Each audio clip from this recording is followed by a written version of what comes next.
They told you wealth was about money. They told you it was about assets, titles, bank accounts, and balance sheets. They were wrong. Wealth begins in the place no accountant can measure, no tax collector can touch, and no thief can steal: your mind. The first coin you will ever mint is a thought.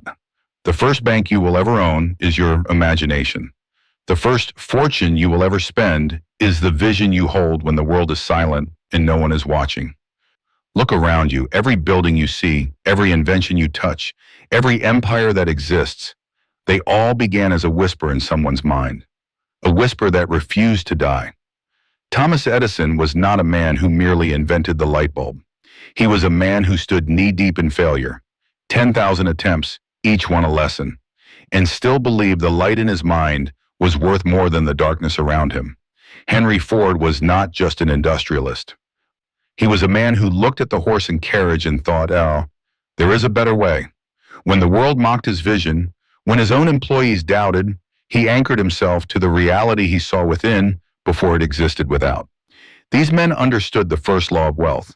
What you hold in your mind with conviction will eventually be held in your hand with certainty. But here's the tragedy. Most people live as renters in the mansion of their own mind. They let fear take the master bedroom. They let doubt sit at the dining table. They let procrastination sleep in the guest room. And then they wonder why there is no space for vision, no place for wealth to take root. You must take back the deed to your thoughts. You must evict the tenants that serve no purpose. For every destructive thought is a thief, stealing the blueprint of your future before you've even begun to build. Wealth is not a windfall. It is not a lottery ticket. It is not an accident. Wealth is a harvest. And every harvest depends on the seed you plant and the soil you protect. If your mind is a garden, your thoughts are the seeds. And here's the truth most ignore. Weeds grow faster than roses. If you do nothing, the weeds will win. Negative news, small-minded company, excuses and regrets, they are the weeds of your mental estate. You do not get rid of them by ignoring them. You get rid of them by replacing them.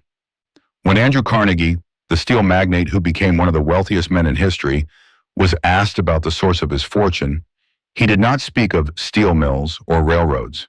He spoke of an idea, a single idea held with absolute clarity, pursued with relentless belief, guarded against every whisper of doubt.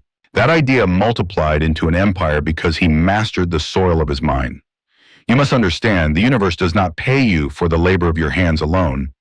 It pays you for the labor of your thoughts. The worker who sees only the next paycheck will never command the fortune of the one who sees the next decade. The entrepreneur who fears every risk will never taste the reward of the one who embraces uncertainty as a teacher. The student who studies only to pass will never surpass the one who studies to master. Your thoughts are your currency before money ever arrives, and if you are careless with them, you are already bankrupt. So guard them, invest them, multiply them, discipline your mind as you would train a soldier. When a negative thought arises, question it as you would question a spy in your camp. Who sent you? What is your purpose? Do you belong here? Most will not. Most are echoes from the fears of others smuggled into your mind when you were too tired to resist. Send them out. Replace them with visions that serve you. The most dangerous poverty in the world is not the poverty of money. It is the poverty of vision. A man can be broke and still on the road to wealth if his thoughts are rich. But a man can be surrounded by gold and still live in scarcity if his mind is poor. Consider Walt Disney. He was fired from a newspaper for lacking imagination. Imagine the absurdity. The man who would go on to create worlds, to build castles from pixels and bricks alike, to inspire billions, told that his imagination was worthless. Disney understood something his critics didn't. Wealth is built first in the unseen. It is sculpted in the dark before it stands in the light. He refused to let another's disbelief bankrupt his vision. That is mastery of thought. You may think this is just optimism. It is not. This is strategy. This is the architecture of all lasting fortune. Think of your mind as a workshop where the raw materials are invisible. Beliefs, images, desires, and words. Each day, you choose which materials to import and which to discard. If you import scarcity, self-doubt, and envy, your workshop will build poverty.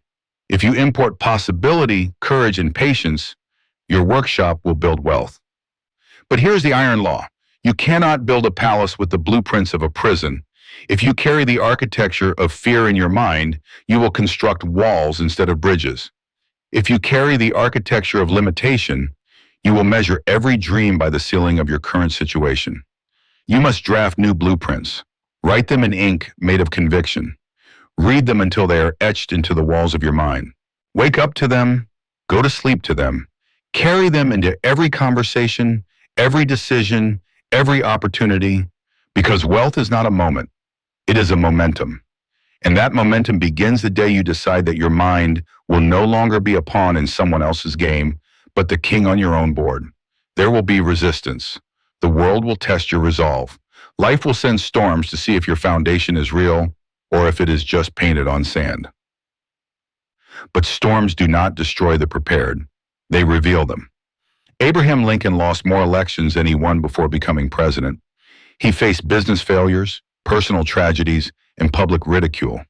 But he never surrendered the belief that his purpose was larger than his circumstances. He understood that thought precedes triumph. His mind remained the forge in which every defeat was melted down into the metal for his next weapon. You must do the same. Turn every setback into steel, every doubt into fuel, every no into a louder yes within yourself. Because the truth is this, the mind is not neutral. It is either your greatest asset or your greatest liability. And if you do not master it, it will master you. If you wish to build wealth, you must first build clarity. Clarity is the compass in a world full of noise. Without it, you can be running at full speed in the wrong direction. And the faster you run, the further you drift from the life you were meant to live. Clarity is the quiet decision to define what wealth truly means to you. Not to your parents, not to your peers, not to the faceless crowd chanting their opinions from the cheap seats. To you. For some, wealth will mean financial freedom, the ability to wake up each morning and know your time belongs entirely to you. For others, wealth will mean impact, using your resources to build schools, lift communities, or ignite change. But whatever it means, you cannot build what you have not clearly defined. Most people chase wealth like a mirage because they've never taken the time to carve it into something real. They're like a ship at sea without a map, letting every wave decide their destination. You must be different. You must draw your own map and sail toward it with the determination of an explorer who knows there is land beyond the horizon, even when the sky shows nothing but water. Think of Andrew Carnegie again. His goal was not simply to make money. His goal was to be the undisputed leader of steel production in America. That clarity allowed him to say no to opportunities that might have made him richer in the short term, but poorer in focus. The same was true for Steve Jobs, whose vision was not to make computers. It was to create tools for the mind that would unleash human creativity. This clarity allowed him to think in decades, not quarters. Without clarity, your thoughts become scattered light, bright but unfocused. With clarity, they become a laser, capable of cutting through any obstacle. And yet, clarity without belief is like a bow without a string. You can know exactly where you want to go, but without belief, you will never release the arrow. Belief is the oxygen of every great achievement. It is the unshakable conviction that what you desire is not only possible, but inevitable if you are willing to do the work. This is where most people falter. They allow their belief to be conditional. They believe when things are going well. They believe when the path is clear. But the moment the fog sets in, the moment the road turns uphill, their belief evaporates like mist under the morning sun. You must decide now, before the journey deepens, that your belief will not depend on evidence. It will create the evidence. Edison did not believe in the light bulb because he saw it glowing in front of him. He believed in it while it was nothing but darkness and broken filaments on his workbench. Ford did not believe in the automobile because he saw them filling the streets. He believed when they existed only as sketches in his mind, while critics laughed and investors fled. Belief is the seed that grows before the rain arrives. It is the architect that draws the plans before the land is cleared. It is the compass that points north even when you're surrounded by storms. And belief, when married to clarity, becomes vision. Vision is not just seeing the future, it is feeling it, living in it before it comes, walking each day as if the life you seek is already under construction. Because in truth, it is. When Walt Disney envisioned Disneyland, he could see the castle rising, hear the laughter of children, smell the popcorn on the streets, long before a single brick was laid. That vision was so real to him that it pulled others into its orbit until investors and architects began to see it too. Vision is contagious. When you carry it with conviction, you will find that the right people, resources, and opportunities are drawn to you as if by gravity. This is not magic. It is the natural pull of someone who walks with purpose. But here is the warning: vision without discipline is daydreaming. And discipline is where the majority of dreams are lost. Discipline is the art of showing up for your vision every single day, regardless of mood, weather, or circumstance. It is doing the thing you said you would do long after the feeling in which you said it has faded. Carnegie rose before the sun and walked the steel mills, not because he felt like it, but because his empire depended on it. Edison worked through the night, sleeping in his lab, because he knew every hour spent was an hour closer to the light. Discipline is not about punishment. It is about alignment. It is the bridge between what you think and what you hold in your hands. And the beautiful paradox is this: the more disciplined you are, the freer you become, while the undisciplined are slaves to their moods, their distractions, and their impulses. The disciplined are masters of their time, their focus, and their destiny. Yet, even discipline will fail without action. Action is the hammer that strikes the anvil of your thoughts into form. Action is the proof that you are not simply a philosopher of your own dreams, but an architect who builds them in the real world. Too many wait for the perfect moment, the perfect economy, the perfect opportunity, the perfect skill set, but perfect never arrives. Ford did not wait until every road was paved. Edison did not wait until electricity was fully understood. They acted. They learned as they went. They adjusted their sails in the storm. You will not think your way to wealth alone, so you must move your feet. You must touch the stone. You must place brick upon brick until the invisible becomes visible. But even as you act, you must anchor yourself in gratitude. Gratitude is not just a moral virtue. It is a strategic necessity. A mind focused on what it lacks will repel wealth. A mind that celebrates what it already holds will magnetize more. Lincoln, in the middle of the Civil War, wrote letters of thanks to his generals even after defeat, because he understood that gratitude fuels resilience. Carnegie credited his fortune not just to his ideas, but to the people who believed in them alongside him. Gratitude turns every step into a victory and every challenge into a lesson. And when the inevitable setbacks come, and they will, gratitude is what keeps the fire from going out. Because here is the truth: the path to wealth is not straight. It is a winding road of trial and triumph, of risk and reward, of moments when you question everything. Resilience is your armor here. Resilience is not just the ability to get back up. It is the determination to rise faster each time you fall. Resilience is the fireproofing of your mind. Without it, every spark of adversity becomes a blaze that burns your vision to ash.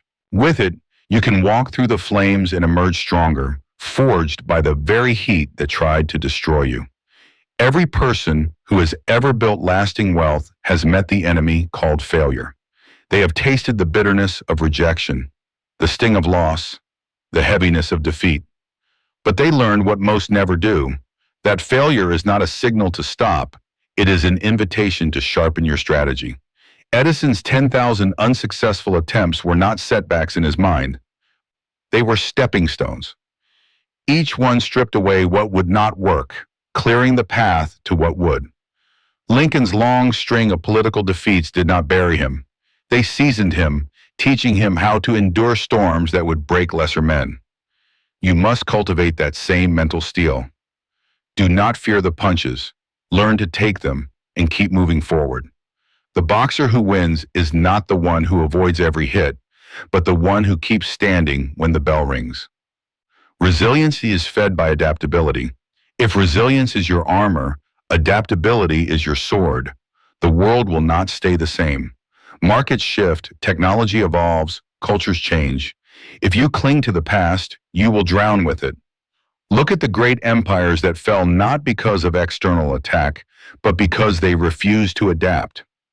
Look at the companies that laughed at innovation only to be buried by it. Kodak owned the photography market until it ignored the rise of digital cameras. Blockbuster ruled video rentals until it dismissed the power of streaming. Wealth builders know this. You must be willing to break your own model before the world does it for you.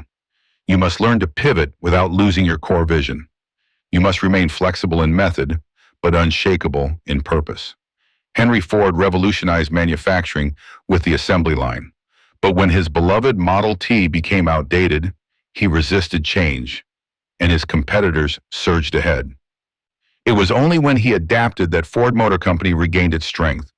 This is the lesson. Comfort is the enemy of progress.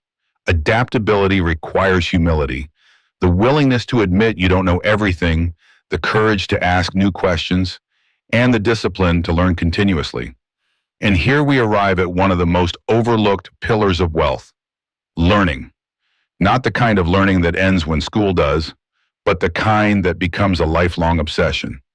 Carnegie credited much of his success to surrounding himself with people as smarter than he was in their fields. Edison kept notebooks filled with experiments, ideas, and lessons learned from failure. Disney constantly studied new storytelling techniques, new technologies, new ways to make the impossible possible. To master your thoughts, you must feed them the right diet. Books, mentors, experiences, challenges. These are the nutrients of the wealthy mind. If you starve your mind, your thoughts will wither, and so will your wealth. But learning without application is like water poured on stone. It leaves no mark. You must take what you learn and put it into motion. Every insight must become a decision.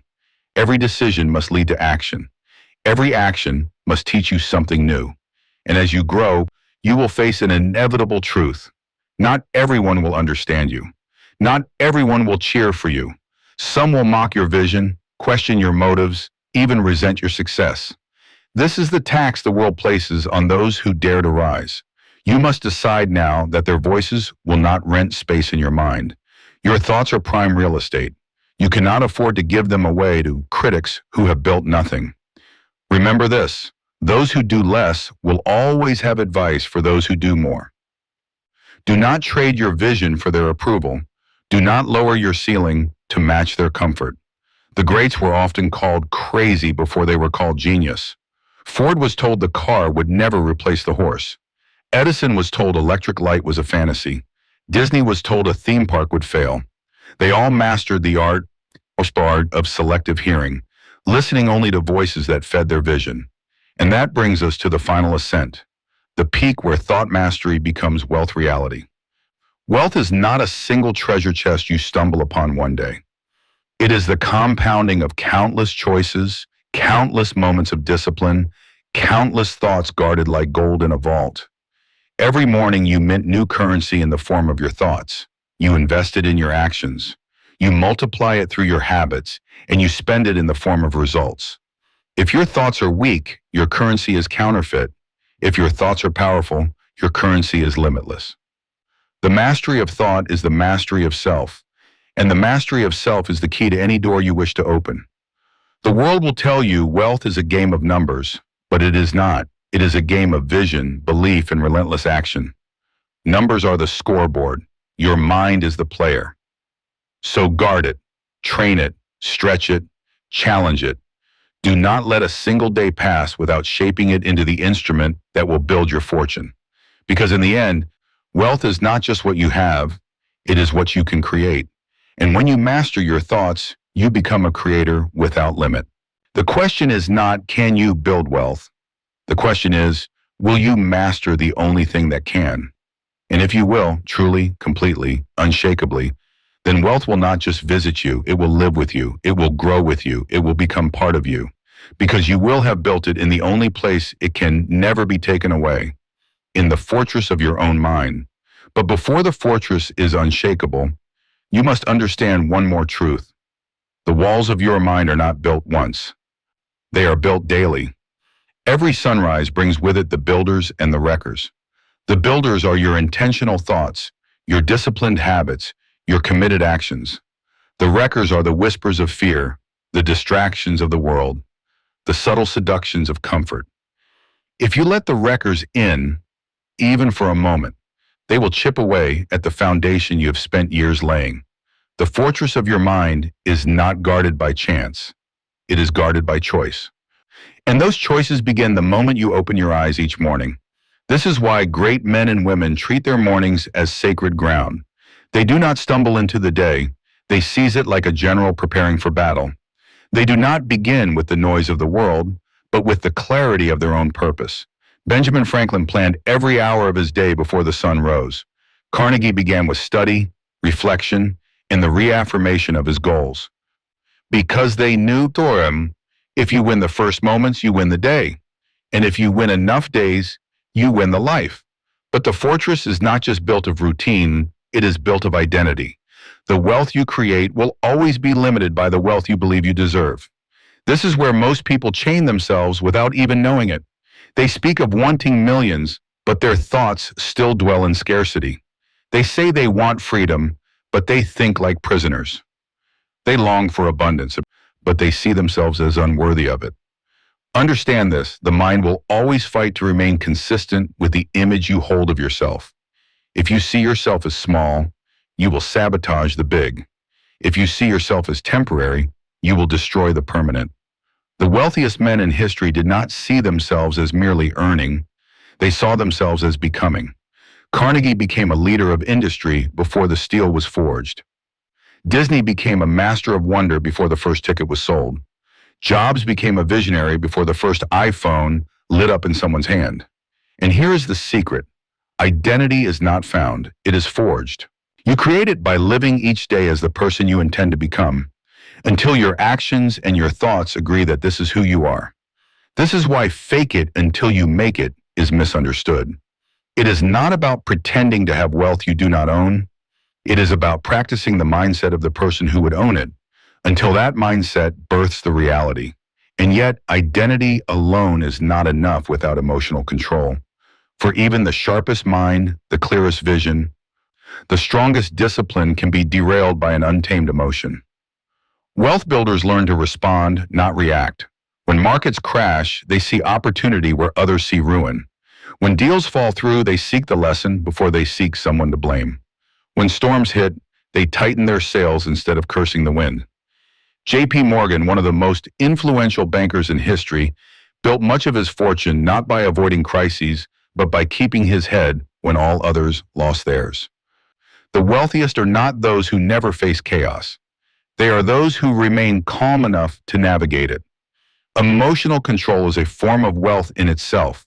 For the man who cannot master his emotions will spend his fortune chasing comfort, revenge, or validation.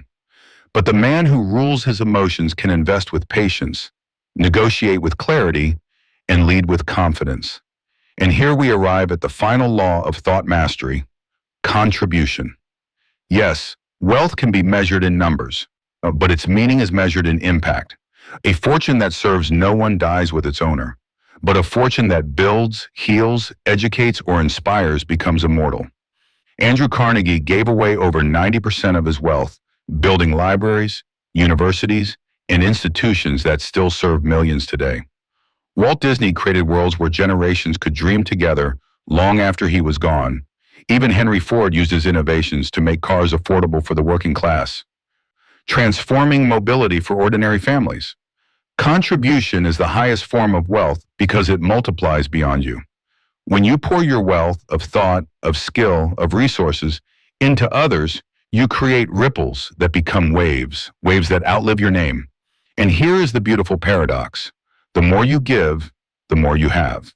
For when you become a source of wealth for others, you will never run dry yourself.